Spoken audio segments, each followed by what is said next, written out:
세계적인 IT 거대 기업 구글이 수년 동안 일해온 엔지니어 4명을 해고했습니다. 구글에서 4년간 일해온 레베카 리버스는 지난 11월 26일 오후 트위터를 통해서 11월 초에 무기한 직무정지 처분을 내렸던 사측이 자신을 해고했다는 트윗을 올렸는데요. 이 리버스 씨만이 아닙니다. 11년 동안 일해온 수석 엔지니어 로렌스 버랜드를 비롯해서 다른 4명의 엔지니어들도 해고가 됐죠. 대체 무슨 일이 벌어진 걸까요? 해고된 4명의 엔지니어들은 지난 2년 동안 구글이 군사 프로젝트에 참여하는 것, 그리고 중국에서 검열된 검색 서비스 개발을 추진하는 것, 그리고 성추행으로 기소된 임원들에 대한 잘못된 처리 과정 등을 비판해왔고 직원들의 집단적인 행동을 조직해왔던 사람들입니다. 그 대표적 행동이 작년 11월에 있었던 파업인데요. 사실상 상징적인 수준의 항의 행동이었지만 이 구글 직원들이 뭉치고 있다는 걸 보여준 사건이었죠. 이날 2만여 명의 구글 직원들은 사내에서 벌어진 성희롱 사건에 대한 처리 과정을 비판하면서 사옥 앞에서 시위를 펼쳤습니다. 뉴욕에서만 3,000명 이상이 모였고 더블린과 샌프란시스코 실리콘밸리 등에서 수천 명이 모였었죠. 그리고 싱가포르 사옥, 인도의 하이데라바드, 베를린, 취리, 런던, 시카고, 시애틀의 구글 직원들도 동시다발적으로 행동했습니다. 그야말로 구글 창업 이래 초유의 사건이었죠. 당시 구글 직원들은 외쳤습니다. 행동하자, 외치자, 비윤리적이고 개념 없는 의사결정의 패턴을 끝장내자, 악해지지 말자, 가해자가 아니라 피해자를 보호하라. 이 투쟁으로 구글은 격동의 시간을 보내야 했습니다. 회사는 2016년부터 2년 동안 벌어진 성희롱 가해자 48명을 해고했고 CEO 순다르 피차이와 구글의 공동 창업자이자 지주회사 알파벳의 CEO인 레리 페이지도 사과했죠. 노동자들의 상당수 요구도 받아들여졌습니다. 사실 구글 노동자들의 집단행동은 이게 처음이 아니었습니다. 작년 4월에는 이 3,000명의 노동자들이 구글이 참여하고 있었던 국방부 프로젝트에서 빠져야 한다고 주장하는 공개 서한을 발표했었죠. 이 프로젝트는 방대한 양의 영상 데이터를 미 국방부의 군사 프로그램에 응용하는 레이븐이라는 이름의 프로젝트였습니다. 무려 2억 5천만 달러짜리 사업이었는데요. 구글 직원들은 미군이 AI를 무기화하고 드론 공격 등 치명적인 공격 기술을 개발하는데 이 AI 기술을 적용하려 한다고 비판했습니다. 자신들이 개발한 영상 정보 처리 기술이 대량 살상에 쓰여져서는 안 된다는 거죠. 중국 프로젝트에 대해서도 논란이 벌어졌습니다. 작년 8월 구글의 내부 통신망에 중국판 검색 엔진 추진 사업에 반대하는 탄원서가 올라왔는데요. 순식간에 1,400여 명의 노동자들이 여기에 서명했습니다. 탄원서는 구글 직원이라면 우리가 뭘 만들고 있는지 알아야 한다면서 이 사업에 대한 윤리적 검토에 노동자 참여를 보장하고 프로젝트를 투명하게 평가하기 위해서 외부 인사를 임명할 수 있는 권한을 직원들에게 부여해야 한다고 요구했죠. 사실 이 사업은 구글이 중국에 재진출하기 위한 발판이었습니다. 하지만 논란이 크게 확대되자 구글은 중국 진출 계획이 없다고 발을 뺐죠.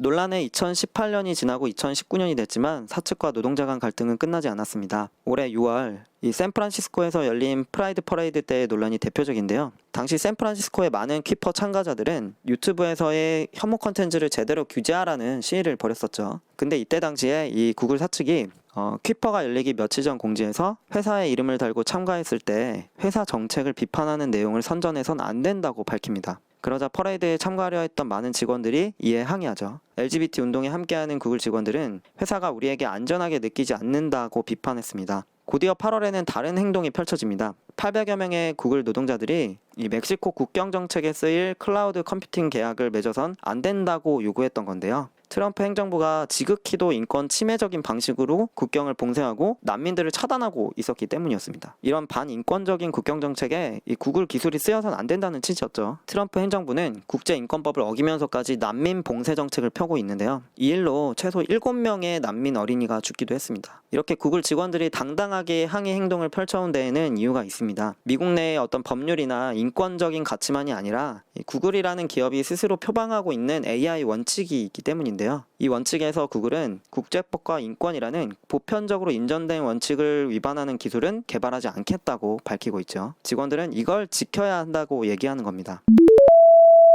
그런데 구글 사측은 반성과 혁신의 길을 선택하지 않은 것 같습니다. 노동자들에 대한 통제와 탄압에 나선 건데요. 결국 이 자본의 오랜 해악과 악습의 길을 택한 거죠. 일단 첫 논란은 노조 파괴 컨설팅 업체 IRI와 계약한 겁니다. 뭔가 많이 들어본 스토리죠. 노사관계 관련해서 뭐 이런저런 조언을 해준다는 명목이지만 사실상 노조 혹은 노동자 집단행동을 파괴하는 걸 목표로 삼는 컨설팅을 합니다. 이 IRI는 거의 40년 동안 미국 전역에서 노조와의 컨설팅을 해온 곳입니다. 오랫동안 축적된 노하우를 바탕으로 많은 기업들의 노조 결성 시도를 무너뜨렸었죠. 우리는 흔히 미국이 민주주의 국가라고 말하지만 노조 만들기가 아주 어려운 나라 중 하나입니다. 미국에서 노조가 교섭권을 인정받기 위한 방법은 두 가지인데요. 첫째는 노동관계위원회 주관의 대표권 승인 투표를 통하는 방법이죠. 이 직원들의 30% 이상으로부터 지지받고 있다는 걸 증명받은 노조가 노동관계위원회의 대표권 승인 투표 실시를 요구할 수 있고, 직원 절반 이상의 지지를 얻으면 그 교섭단위, 그러니까 그 사업장 교섭단위에서 배타적인 단체 교섭 주체로 인정받게 되는 겁니다. 이때 투표는 이 노조 지지 카드에 서명을 받는 방식으로 진행이 되고요.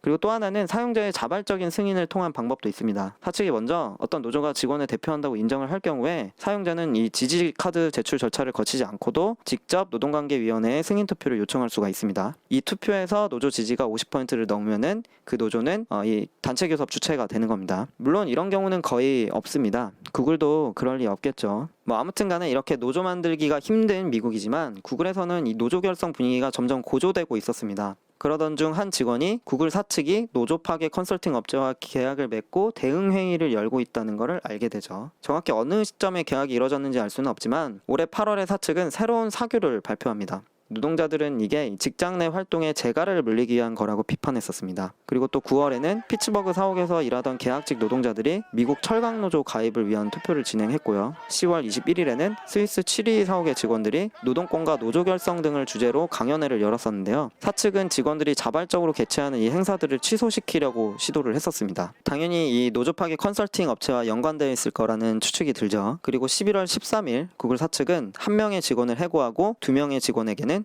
업무정지 처분을 내리는데요. 이때 해고 사유는 직원 이름과 개인정보를 언론에 유출했다는 거였고요. 이 두 명에 대한 업무정지 사유는 업무 범위 밖에서 기밀 문서를 검색하고 공유했다, 다른 직원들의 일정을 추적했다, 이런 거였는데요. 노동자들은 사측이 거짓말을 하고 있다고 반박했습니다. 구글 안에서 개방된 접근권에 따라서 정당하게 알아본 것 뿐이라는 거죠. 이 문서들은 이 직원들의 컴퓨터에 구글 크롬 브라우저에 의무적으로 설치된 어떤 툴과 관련돼 있다고 합니다. 지난 10월에 몇몇 구글 직원들은 이 크롬 확장 앱이 시위를 조직하려는 시도를 감시하기 위해서 고안된 내부 감시 도구라는 우려를 제기했는데요. 이 확장 앱은 10개 이상의 또는 100명 이상의 참여자가 있는 캘린더 이벤트를 만드는 직원들을 자동으로 사측에 보고하도록 설정이 돼 있다고 합니다. 이 엔지니어들이니까 이게 어떻게 설정되어 있는지, 프로그래밍이 어떻게 돼 있는지 다 알아봤겠죠. 이 사원들의 집단 행동 정보를 입수하려는 의도일 겁니다. 사측은 이 확장 앱이 단지 캘린더 스팸을 줄이려는 시도일 뿐이다, 이렇게 변명을 했지만 별로 설득력 있게 들리진 않는 것 같습니다.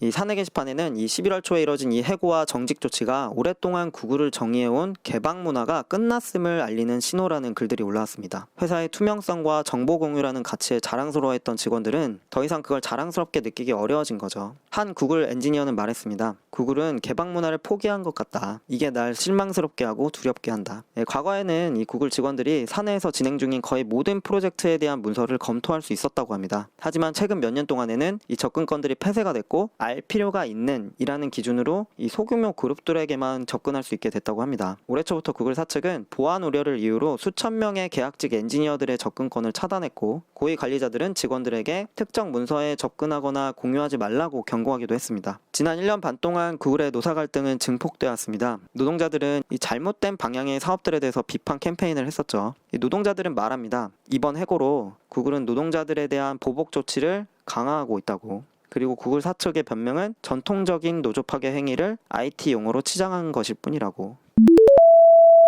11월 26일 4명의 엔지니어들이 해고 통보를 받죠.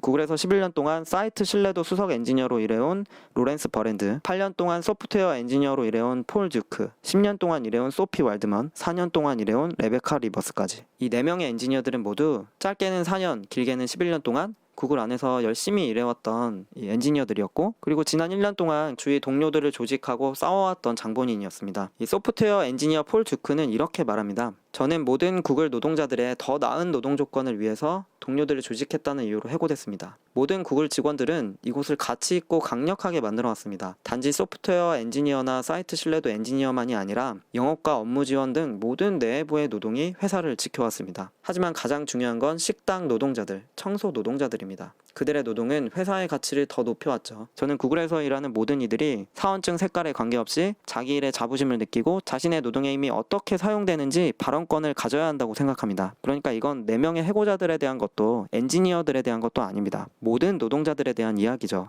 네, 지금까지 구글 직원들의 싸움에 대해서 알아봤고요. 따오기 구독과 좋아요 그리고 알림 설정 꼭 부탁드립니다. 지금까지 따오기였습니다.